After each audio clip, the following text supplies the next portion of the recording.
Hello traders, daily ട്രേഡേഴ്സിൻ്റെ പുതിയ വീഡിയോയിലേക്ക് എല്ലാവർക്കും സ്വാഗതം. ഇന്നലെ നമ്മൾ പറഞ്ഞു നിർത്തിയെന്ന് പറഞ്ഞു കഴിഞ്ഞാൽ നമുക്ക് ഇന്നലെ ഒരു സപ്പോർട്ട് ബ്രേക്കായി ഉണ്ടായിരുന്നു. അതിനുശേഷം ഞാൻ പറഞ്ഞു അവിടെ ഒരു സസ്റ്റെയിനിങ് ഇവിടെ നടന്നിട്ടുണ്ട്, അപ്പോൾ ഇന്നൊരു പീലിക്ക് സാധ്യത ഉണ്ടെന്ന് പറഞ്ഞു. അതെടുത്ത് സപ്പോർട്ടിക്ക് വരാൻ സാധ്യത ഉണ്ടെന്ന് ഞാൻ പറഞ്ഞു. എന്നാലേ നിങ്ങൾ നോക്കുക എന്ന് അങ്ങനെ തന്നെയാണ് നടന്നേക്കണത്. അപ്പോൾ നിങ്ങൾക്കും നന്നായിട്ട് സപ്പോർട്ട് റെസിസ്റ്റൻസ് ഒക്കെ വരയ്ക്കാൻ പറ്റുകയെന്നുണ്ടെങ്കിൽ സ്പോട്ട് നോക്കിയിട്ട് ട്രേഡ് എടുക്കാൻ പറ്റും. സ്ട്രൈക്ക് നോക്കിയിട്ടല്ല. സ്ട്രൈക്കിൽ സിനാരിയോ വ്യത്യാസം ഉണ്ടാവും. പക്ഷേ സ്പോട്ട് നോക്കിയിട്ട് ട്രേഡ് എടുക്കാൻ ഇങ്ങനെ നല്ല രീതിക്കൊക്കെ വരച്ച് വരാൻ പറ്റുകയാണെന്നുണ്ടെങ്കിൽ നമുക്ക് പറ്റും. മനസ്സിലായില്ലേ? പിന്നെ നിഫ്റ്റി ഫുൾ കൺസോൾട്ടേഷനാണ്. സപ്പോർട്ട് എത്തിയോട് കൂടിയിട്ട് നിഫ്റ്റി പിന്നെ അവിടെ കൺസോൾട്ടേഷനായി.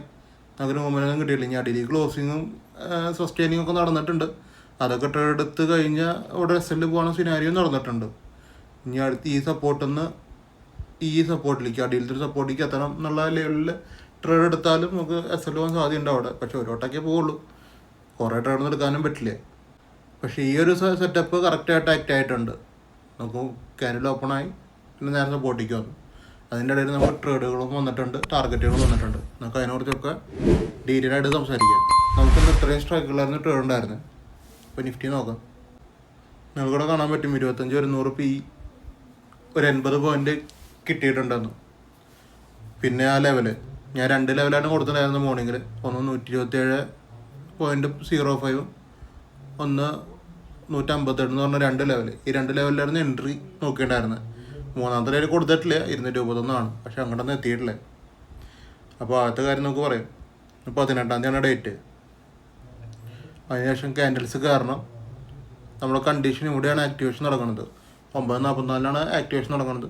അതിനുശേഷം ഒരു 5 പോയിന്റ് മുകളിൽ അല്ലെങ്കിൽ 4 പോയിന്റ് മുകളിൽ എൻട്രി കിട്ടുക. അത് അഗ്രസീവ് എൻട്രിയാണ്. ഞാനവിടെ മെൻഷൻ ചെയ്തിട്ട് അഗ്രസീവ് എൻട്രിയാണ്. എടുത്തില്ലെങ്കിലും കുഴപ്പമൊന്നുമില്ല. പക്ഷേ ഇതൊരു ഫസ്റ്റ് ട്രേഡ് ആയതുകൊണ്ട് നമുക്ക് വേണമെങ്കിൽ അറ്റംപ്റ്റ് ചെയ്യാമെന്ന് മാത്രമേ ഉള്ളൂ. കറക്റ്റ് ഒരു 10 പോയിന്റ് അല്ലെങ്കിൽ ഒരു 15 പോയിന്റ് സെല്ല് ഉണ്ട് വരും. അഗ്രസീവ് എൻട്രി എടുക്കുമ്പോൾ സെല്ല് കൂടും. അത് ഒന്നും ചെയ്യാനില്ല കാര്യത്തിൽ. മനസ്സിലായത്? അത് ലിമിറ്റിൽ നിന്ന് നമ്മൾ എടുക്കണ 10 പോയിന്റ് എസ് എൽ ഉണ്ടല്ലോ, ആ 10 പോയിന്റ് എസ് എൽ നിങ്ങൾ ഇവിടെ തൊട്ടേ വെക്കേണ്ടി വരും. അത്രേ ഉള്ളൂ പ്രശ്നം. എന്താണെങ്കിലും അത് 80 പോയിന്റ് പോയിട്ടുള്ള ട്രേഡാണ്. 1:5 ഒന്നല്ല കേട്ടോ, 1:8 ഒക്കെയാണ് ഇതിൻ്റെ ഒരു കണക്ക് വരുന്നത്. 80 പോയിന്റ് പിന്നെ ഇവിടെ കാണാൻ പറ്റും. പിന്നെ കൺസോൾട്ടേഷനാണ്. പിന്നെയും ക്യാൻഡിൽസ് 158 വന്നിട്ടുണ്ട്.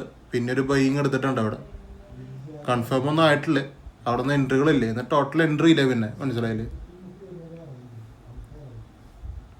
ഇത് തന്നെയാണ് സെൻസസിലുണ്ടായിരുന്നത്. സെൻസസിൽ ചെയ്യണവർക്ക് കറക്റ്റായിട്ട് ലിമിറ്റ് പോയിട്ടുള്ള ട്രേഡാണ്. അപ്പോൾ സെൻസസിൽ വേറെ വിഷയമൊന്നുമില്ല. 40 പോയിന്റാണ് സെല്, 200 പോയിന്റ് ടാർഗറ്റ്. വൺ വേലിന് നല്ല പോയിന്റ് ഉണ്ട്. 100 പോയിന്റിൻ്റെ മൂവ്മെൻറ്റ് കിട്ടിയിട്ടുണ്ട്. നമ്മൾ 200 പോയിന്റ് സംസാരിക്കണം കേട്ടോ. 18-ാം തീയതി ഡേറ്റ്. നിങ്ങളുടെ ഡേറ്റ് നോക്കിക്കോ. കണ്ടീഷൻ ആക്ടിവേഷൻ നടക്കണ ക്യാനിൽ ഇവിടെയാണ്, ഈ റെഡ് ക്യാനിലാണ്. അതിനുശേഷം ലിമിറ്റിൽ വന്നു. ഇനിയിപ്പോൾ മുകളിൽ നിന്ന് ഒരു 10 രൂപ 5 രൂപ വ്യത്യാസത്തിന് എടുത്താലും പ്രശ്നമൊന്നുമില്ല. മനസ്സിലായാലും അത് 200 പോയിന്റ് പോലുള്ള ട്രേഡാണ്. പിന്നെ ക്യാൻഡിൽസ് അടുത്ത ലെവലിലെത്തി, 533 ഇവിടെ നല്ല കൺസൾട്ടേഷനാണ്. പിന്നെ ക്യാൻഡിൽസ് അടിയിലേക്ക് ഇറങ്ങി ടെസ്റ്റ് ചെയ്യുന്നുണ്ട്. പിന്നെ ടെസ്റ്റ് ചെയ്ത് പിന്നെ ആ ലെവലിൻ്റെ മുകളിലേക്ക് കയറിയിട്ടില്ലേ. അപ്പോൾ റീ എൻട്രി എന്ന് പറഞ്ഞ ഓപ്ഷൻ ഇവിടെ ഇല്ല. ക്യാൻഡിൽസ് ഇവിടെയാണ് അടിയിൽ നിൽക്കുന്നത്. ഞാൻ പറഞ്ഞ സെറ്റപ്പ് താഴത്ത് ഇറങ്ങിയ ശേഷം ഒന്ന് സസ്റ്റെയിൻ ചെയ്യണം അടിയിൽ. എന്നിട്ട് മുകളിൽ വരുമ്പോൾ കണ്ടീഷൻ ട്രേഡ് എടുക്കും. ഇവിടെ കണ്ടീഷൻ ആക്ടിവേറ്റ് ആയിട്ടില്ല. പിന്നെ അടിയിൽ പോയി പിന്നെ ഒരു ടെസ്റ്റ് ചെയ്യാൻ വരുന്നുണ്ട്. പക്ഷേ അതായിട്ടില്ല. അപ്പോൾ ടോട്ടൽ ഇന്നത്തെ ഒരു അവസ്ഥ ഇതാണ്. നമുക്ക് ഈ 2 ട്രേഡേ കിട്ടിയിട്ടുള്ളൂ. വേറെ ട്രേഡുകൾ ഞാൻ കൊടുത്തിട്ടുണ്ടെങ്കിൽ ഒന്ന് ആക്ടിവേഷൻ നടന്നിട്ടില്ല. പിന്നെ ഞാൻ കൊടുത്തത് ക്രൂഡ് ഓയിലും BTC ആണ്. മനസ്സിലായാലും അപ്പോൾ ഇത്രയും കാര്യങ്ങളാണ് ഇന്ന് നടന്നിട്ടുള്ളൂ. ആകെ ഈ 2 ട്രേഡേ ഉള്ളൂ. പക്ഷേ ഈ 2 ട്രേഡ് അടിപൊളി ട്രേഡാണ്. നിങ്ങൾ പിന്നെ മനസ്സിലാക്കേണ്ട കാര്യം, ഈ ഒരു ഓപ്പർച്യൂണിറ്റി ഉള്ളൂ എന്ന് മാർക്കറ്റിൽ. നിഫ്റ്റിയിലാണെങ്കിലും സെൻസസിലാണെങ്കിലും ഈ ഒരു ഓപ്പർച്യൂണിറ്റി ഉള്ളൂ. അപ്പോൾ വേറെ ഓപ്പർച്യൂണിറ്റി കുറൊന്നും കിട്ടാലേ അതിൻ്റെ ഉള്ളിൽ. ഈ 2 ഓപ്പർച്യൂണിറ്റി ഉള്ളൂ. ടോട്ടൽ 9 മണി തൊട്ട് 3:30 വരെ ഇത്ര ഉള്ള ഓപ്പർച്യൂണിറ്റി. അപ്പോൾ കറക്റ്റ് ഓപ്പർച്യൂണിറ്റി മനസ്സിലാക്കിയിട്ട് ട്രേഡ് എടുക്കാൻ തുടങ്ങി നിങ്ങൾക്കും നല്ല ട്രേഡറൊക്കെ ആവാൻ പറ്റും. ഇതേപോലെ നല്ല ടാർഗറ്റുകൾ അച്ചീവ് ചെയ്യാൻ പറ്റും. മാക്സിമം രാവിലെ തന്നെ നല്ല പ്രോഫിറ്റ് എടുക്കാൻ പറ്റും. അപ്പോൾ ഓപ്പർച്യൂണിറ്റി മിസ്സാക്കി കളഞ്ഞു കഴിഞ്ഞാൽ പിന്നെ വേറെ ഓപ്പർച്യൂണിറ്റി വരണവരെ വെയിറ്റ് ചെയ്യണം. വന്നില്ലെങ്കിൽ പിന്നെ അന്നത്തെ ദിവസം വിടേണ്ട വരും, വേറെ സെഗ്മെൻറ്റ് ചെയ്യേണ്ട വരും. മനസ്സിലായാലും അപ്പോൾ നിങ്ങൾ ട്രേഡിംഗ് ഒക്കെ നല്ല രീതിക്ക് മനസ്സിലാക്കിയിട്ട് ചെയ്യുക. ഈസിയാണ്. നിങ്ങൾ കറക്റ്റായിട്ട് റൂൾസ് ഫോളോ ചെയ്യുക. എൻ്റെ നിങ്ങൾ ട്രേഡ് എടുക്കുമ്പോൾ ഞാൻ തരുന്ന പ്രൈസിൻ്റെ മുകളിൽ ഒരു ബൈസ് ക്യാനിൽ ഫസ്റ്റ് ക്ലോസ് ചെയ്യണം. അതായത് ഗ്രീൻ ക്യാനിൽ ക്ലോസ് ചെയ്യണം.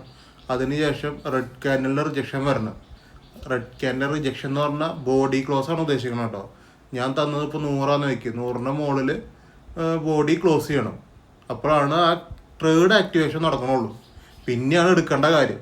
ട്രേഡ് ആക്ടിവേഷൻ നടക്കണുള്ളൂ, ബൈ എടുക്കേണ്ട കാര്യം പിന്നെയാണ്. മനസ്സിലായാല് അതിനും ഒരു കാര്യങ്ങൾ കുറച്ചുണ്ട്. എന്താണെന്ന് വെച്ച് കഴിഞ്ഞാൽ ഇപ്പോൾ ഇത്തിരി ഹൈ റേഞ്ചിലൊക്കെയാണ് ട്രേഡ് ആക്ടിവേഷൻ നടക്കുക. അപ്പോൾ നിങ്ങളൊരു 5 മിനിറ്റ് വെയിറ്റ് ചെയ്യുക ലിമിറ്റിൽ വരാൻ, അല്ലെങ്കിൽ ഒരു ഡിസ്കൗണ്ടിൽ കിട്ടാൻ. അപ്പോൾ നിങ്ങൾ അങ്ങനെ എടുക്കാം. മനസ്സിലായില്ലേ? ഇനിയിപ്പോൾ 6-7 മിനിറ്റൊക്കെ ആയെന്ന് വെച്ച് കഴിഞ്ഞാൽ എടുക്കണ്ട. ക്യാൻഡിൽസ് താഴെ പോയിട്ട് തിരിച്ചു വരുമ്പോൾ പിന്നെ എൻട്രി എടുക്കാം. അത്രേ ഉള്ളൂ. പിന്നെ നിങ്ങളൊരു ട്രേഡ് എടുത്തു കഴിഞ്ഞാൽ 10 മിനിറ്റ് ഹോൾഡ് ചെയ്യുക. 10 മിനിറ്റിൻ്റെ ഉള്ളിൽ പ്രോഫിറ്റ് വരുന്നുണ്ടെങ്കിൽ കാണുന്നുണ്ടെങ്കിൽ മാത്രം നിങ്ങൾക്ക് അവിടെ ഇത്തിരി കൂടിയും ഹോൾഡ് ചെയ്യാൻ പറ്റും. 10 മിനിറ്റ് കൊണ്ട് നല്ല പ്രോഫിറ്റ് വരണമെന്നാണ് എൻ്റെ ഒരു തിയറി. അത് വരാത്ത ട്രേഡിൽ ഇങ്ങനെ ചെയ്യേണ്ടത്. നിങ്ങൾ കോസ്റ്റ് ഇടുക, എന്നിട്ട് ബാക്കി ഇരിക്കുക. പിന്നെ ഒരു ലോട്ടിട്ട് ആൾക്കാർക്കൊന്നും ചെയ്യാനില്ല. 10 പോയിന്റ് ആയി കഴിഞ്ഞാൽ കോസ്റ്റ് ഇടാതെ ചെയ്യാറുള്ളൂ. അടിച്ചു പോയി കഴിഞ്ഞാൽ കോസ്റ്റ് പോകുള്ളൂ. വെറുതെ റിസ്ക് എടുക്കേണ്ട ആവശ്യങ്ങളില്ല. നമ്മളൊരു ട്രേഡ് ട്രൈ ചെയ്തു, ഓപ്പർച്യൂണിറ്റി നോക്കി കിട്ടി, അവിടെ ഒരു ഭാഗ്യമില്ല, അത് കോസ്റ്റ് അടിച്ചു. പക്ഷെ 10 പോയിന്റ് കണ്ടിട്ട് കോസ്റ്റ് അടിച്ചാലും പ്രശ്നമില്ല. നമുക്ക് അല്ലാതെ ട്രേഡുകളും കുറേ കിട്ടും. അപ്പം അതൊന്നും പിടിച്ചാലും മതി. മനസ്സിലായില്ലേ? ഇത്രയൊക്കെ ഒന്ന് കൺട്രോൾ ചെയ്തിരുന്ന് ട്രേഡ് എടുക്കാൻ നോക്കുക കേട്ടോ. ഇനി തിങ്കളാഴ്ചയാണ് അടുത്ത ട്രേഡിംഗ് ഡേ. ശനി ഞായറും സമാധാനമായിട്ടിരിക്കുക. BTC ചെയ്യുന്നവർക്ക് ഓപ്പർച്യൂണിറ്റി ഉണ്ടെങ്കിൽ ഞാൻ ഇടും. മൂവ്മെൻറ്റ് ഉണ്ടെങ്കിൽ, ഓപ്പർച്യൂണിറ്റി അല്ല എപ്പോൾ നോക്കിയാലും വരും. പക്ഷേ മൂവ്മെൻറ്റ് ഉണ്ടെങ്കിലാണ് ഞാൻ ഇതിൽ ട്രേഡ്സ് ഇടുക. മനസ്സിലായില്ലേ? അപ്പോൾ ഞാൻ BTC ഗ്രൂപ്പിൽ ഞാൻ അപ്ഡേറ്റ് ചെയ്യാം. അതർവൈസ് വേറെ ട്രേഡുകളും കാര്യങ്ങളും പ്ലാനുകളും ഒന്നുമില്ല. ഇത്രയും പറഞ്ഞ കാര്യങ്ങൾ നിങ്ങൾക്കൊരു ഉപകാരമായെന്ന് തോന്നുന്നുണ്ട്, അല്ലെങ്കിൽ നിങ്ങളുടെ ഐഡിയയിലേക്ക് കുറച്ച് കാര്യങ്ങൾ ആഡ് ആയിട്ടുണ്ട് എന്നുണ്ടെങ്കിൽ നിങ്ങൾ എൻ്റെ ചാനൽ സബ്സ്ക്രൈബ് ചെയ്യുക, ലൈക്ക് ചെയ്യുക, ഷെയർ ചെയ്യുക. ഇൻസ്റ്റാഗ്രാം ഒന്ന് ഫോളോ ചെയ്ത് വെച്ചേക്കുക. ഇൻസ്റ്റാഗ്രാം ബ്രോഡ്കാസ്റ്റ് ചാനലുണ്ട്, അതിലൊന്ന് ജോയിൻ ആവുക. നമ്മളതിൽ നല്ല അപ്ഡേറ്റ് ഒക്കെ തരുന്നതായിരിക്കും. അപ്പോൾ അത്രയൊക്കെ ഉള്ളൂ. നമുക്ക് തിങ്കളാഴ്ച കാണാം. Okay, by.